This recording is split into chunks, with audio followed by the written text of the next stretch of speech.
हरे कृष्णा, राधे राधे जी सबको। पद्मिनी एकादशी व्रत कथा और इसका महत्व क्या है।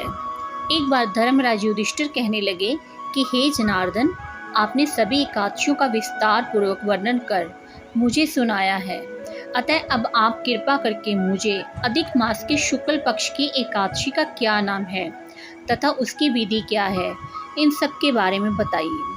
श्री भगवान बोले, हे राजन, अधिक मास में शुक्ल पक्ष में जो एकादशी आती है वह पद्मिनी कमला एकादशी कहलाती है।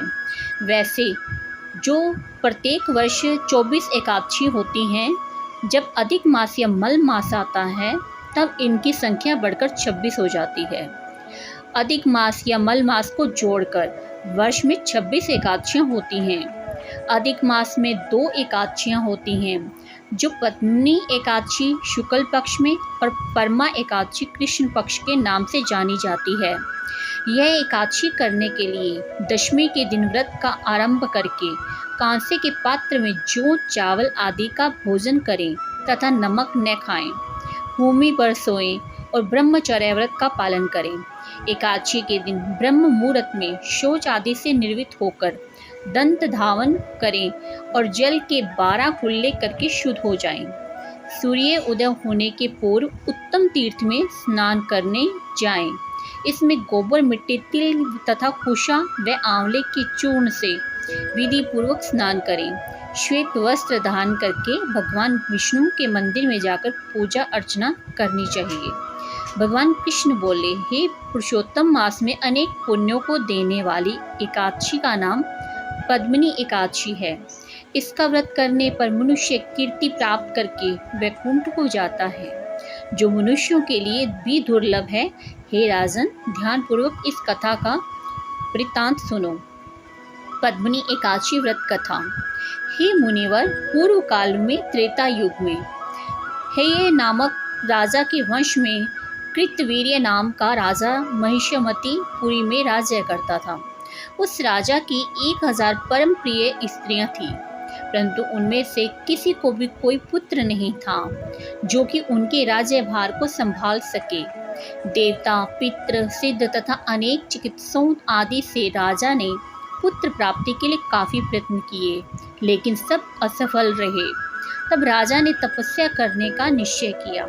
महाराज के साथ उनकी परम प्रिय रानी, जो इक्ष्वाकु वंश में उत्पन्न हुई राजा हरिश्चंद्र की पद्मिनी नाम वाली कन्या थी, राजा के साथ वन में जाने को तैयार हो गई। दोनों अपने मंत्री को राज्यभार सौंपकर राजसी वेश त्याग कर गंधमादन पर्वत पर तपस्या करने के लिए चले गए। राजा ने उस पर्वत पर 10,000 वर्ष तक तप किया, परंतु फिर भी पुत्र प्राप्ति नहीं हुई।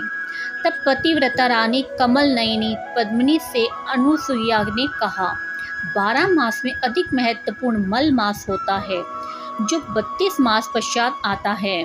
उसमें द्वादशी युक्त पद्मिनी शुक्ल पक्ष की एकादशी का जागरण समेत व्रत करने से तुम्हारी सारी मनोकामना पूर्ण होगी।